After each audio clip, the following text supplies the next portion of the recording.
And this morning, we're going to be talking about federal issues and reaching your representatives and what, some of the things happening at a federal level, how those things affect you as a Missouri business owner, as a Missourian. And just know up front, this is not a political discussion. This is, how what is happening at a federal level really affects us right here. So we're going to have some time for questions and answers as well. And, so let us know if you have anything. If it is of a political nature, though, we'll let you take that offline with Hannah later. So, all right, Hannah, take it away. We're excited to hear what you have prepared for us. All right. Well, thanks so much for letting me join you all. I really like these coffee and conversation discussions. I feel like they're a really great way to get to connect with people.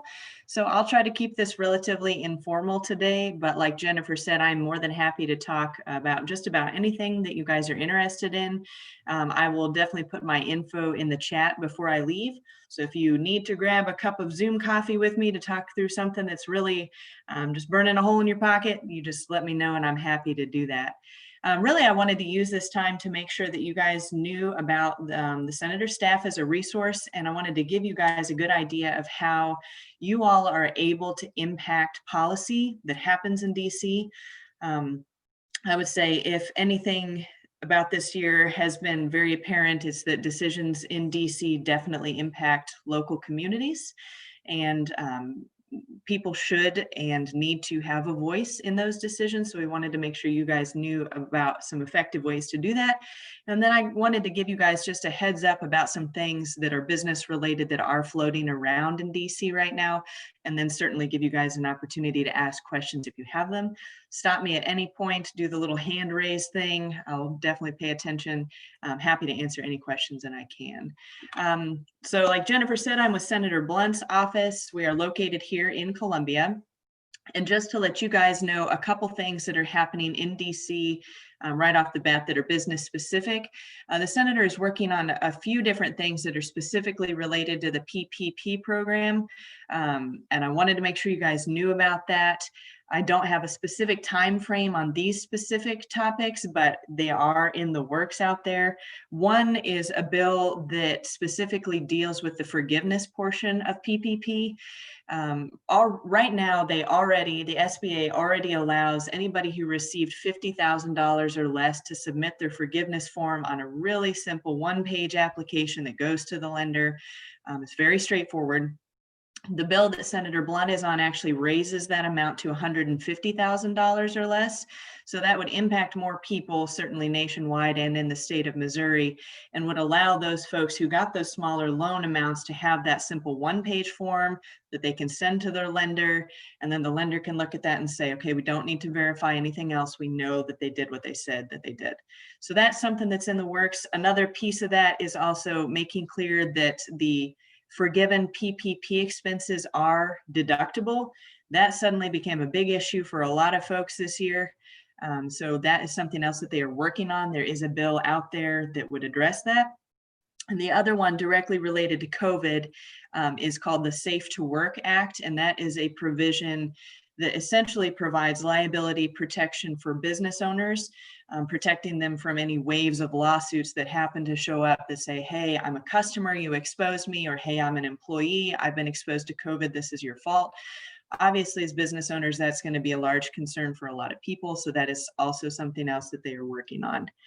Two things that are not strictly COVID related that I wanted to highlight for you guys.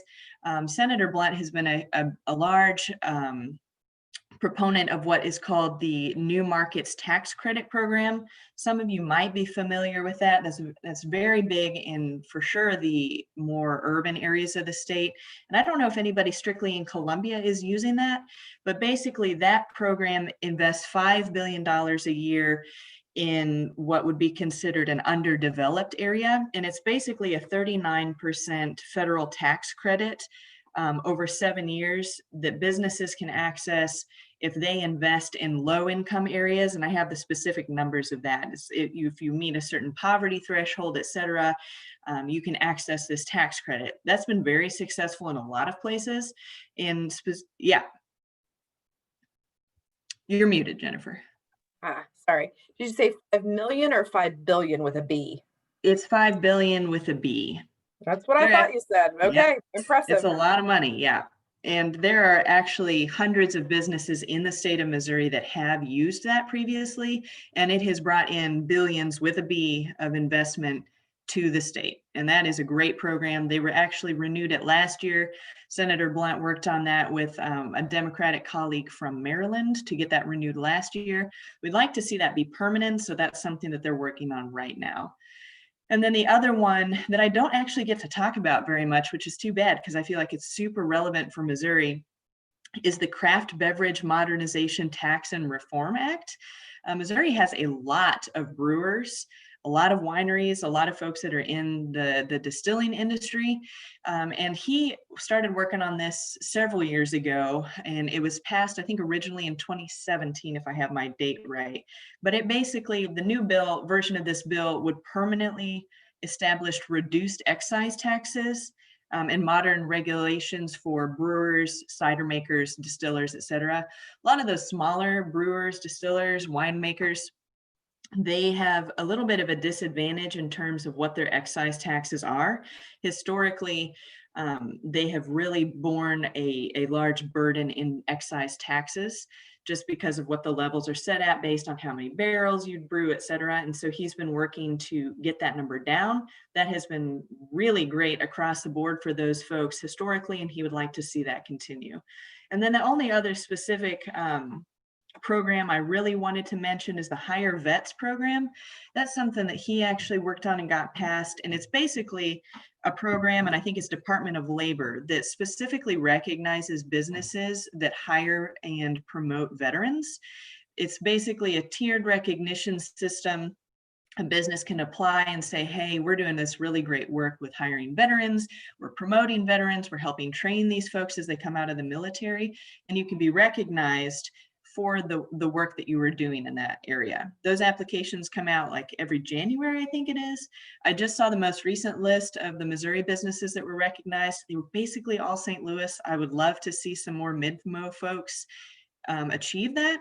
So if you have local businesses or your business is really good at that, definitely let me know. And when those applications open, I definitely want to make sure you guys have a chance to apply for that. It's a nice recognition, gives veterans a good idea of who is easy to work for and who's good to work for.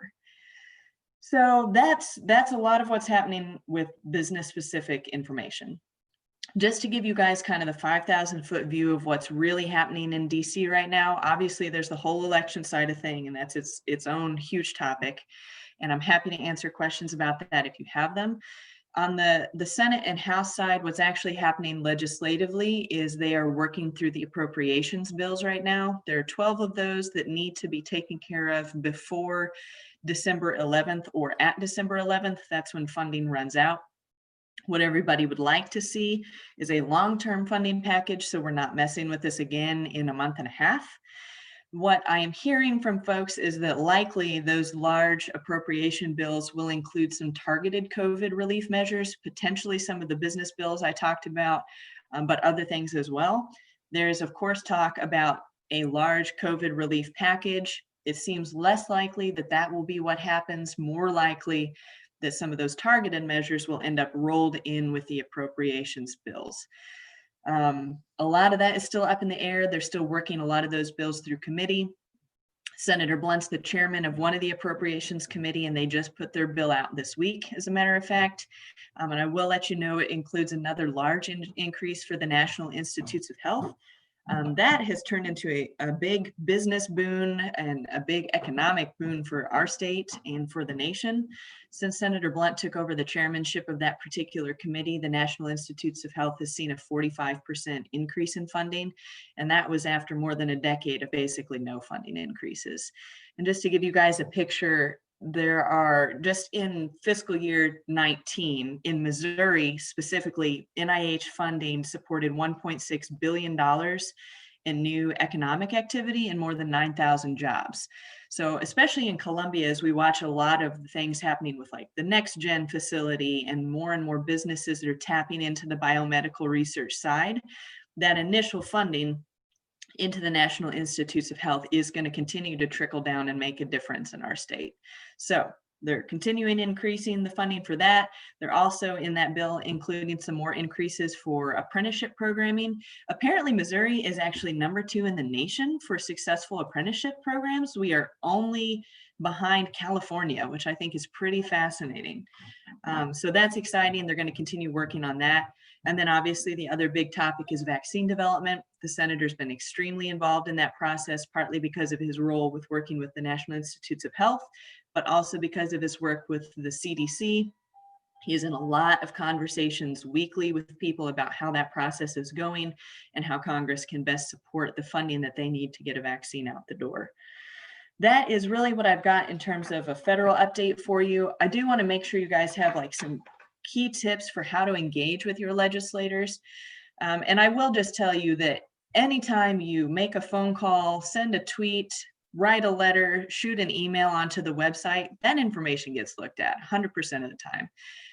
And every office operates a little bit differently, but I can guarantee you that if you reach out to Senator Blunt's office in any way, somebody is going to see your message. Our policy team is going to look at it. They're going to communicate the concern to the senator and let him know what your thoughts are.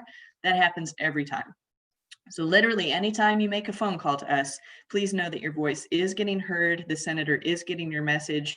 And I think that's really important for people to know. Now, you can do that with any office. You can do it with your House members. Obviously, you have 2 senators in the state of Missouri, and I highly recommend that everybody has a relationship with them, that you call, that you write, however is easiest for you to communicate concerns. And I would say my #1 pro tip for making sure that your voice is getting heard in terms of policy decisions that are coming down the line is get to know the staff. Every office in the state has state staff available, and it is literally the only reason they have a job is to meet with constituents, business owners, people in the community, and find out what issues people are having and make sure that the member knows about those issues. So obviously, Senator Blunt has 5 district offices. Every district office has multiple staff who are always willing to have a conversation, whether it's a phone call or a meeting in person, and have a better understanding of what issues are going on. The state staff is really handy because they are kind of your foot in the door to get info to the policy team. Obviously, the policy team is strictly based in DC. We do try to get them back to the state as often as we can, and our staff is really good about that, coming and visiting with businesses, talking to people, having a good understanding of what's happening locally. But the state staff are definitely the people who live in your communities, who cover a specific territory, and who have a good handle on what's happening locally. So I really encourage people to develop relationships with state staff. Senator Hawley certainly has great staff available. In Midmo, you would most likely be working with Congresswoman Hartzler's staff, maybe Congressman Luke DeMeyer's staff. All those folks are always willing to meet with you. They're always willing to listen, answer questions. And that's really the top thing that you can do to make sure that your voice is being heard, especially with business owners. You guys have a really loud voice. I don't know if you guys realize that, but the business community has a lot of pull. And you should make sure that you are having those concerns that you have heard. And then really lastly, a senator doesn't just pass bills, and you guys know this. I mean, obviously they're hired to go to DC and legislate. That's what we elect these people to do. So they obviously work on bills, they work on policy issues that are important. But the other things that they can do for you are advocate at the administrative level. If you have a huge problem with the EPA, you should call your senator's office, or you should call your House member's office. If you're having a huge problem with a passport agency for some reason, you should definitely reach out to your congressional folks and say, hey, look, I sent in a passport application for an employee 6 months ago. I can't get the State Department to talk to me. That is our job. That's why the senator has staff available to help with issues like that. So definitely use the senator as a resource, not just for the policy concerns, but for problems that you guys have with the administrative side of things, or just general concerns that you have in your community that may not be strictly policy related, but you think are important for him to know or important for the staff to know. You should definitely reach out and let people know about that, because that is why we're here. Does anybody have questions for me? I can always just go on talking, but I don't want to do that to you guys. That's a great overview. Thank you. So I want to go back to the PPP, as I know that affects a lot of our business owners, and quite a few of our coaching clients have received money. So my understanding is if it's under 50,000 or less at this point, they have the one-page application. And Mhm. is it, from what you're hearing, is it best to go ahead and fill that out and get that submitted? There's probably nothing else that's going to help someone that got under 50,000, to make that even more simple, or is so that's it, right? As far as I am aware, that is the best that SBA has got. I'm not Okay. saying that 2 months from now, they won't say, "Holy cow, we should have done it differently," but everything I am hearing is that if they've got that form, they should go ahead and fill it out. Now, if you have people who are specifically concerned about that, I can dig with our policy people and see if they know of anything else coming down the line, but my understanding is that is about as simplified as it's gonna get. Okay. And looking at it, it's pretty simple. I think we just kind of heard, at the beginning that um, maybe that was gonna even get, just Mhm. basically signing a piece of paper and submitting it, or that the idle advances would maybe be forgiven as well. But from what I'm hearing, that you're on the right track with that, and so we'll just Mhm. encourage our people to go ahead and get that one-page application submitted. Yeah, and I will double check with our business policy person, for person who interfaces with SBA. I have not heard anything at all from her on the idle being forgiven. I know that would be very handy for a lot of people. I have not heard any word of that coming down the line, but I'll just double check on that and make sure. Okay.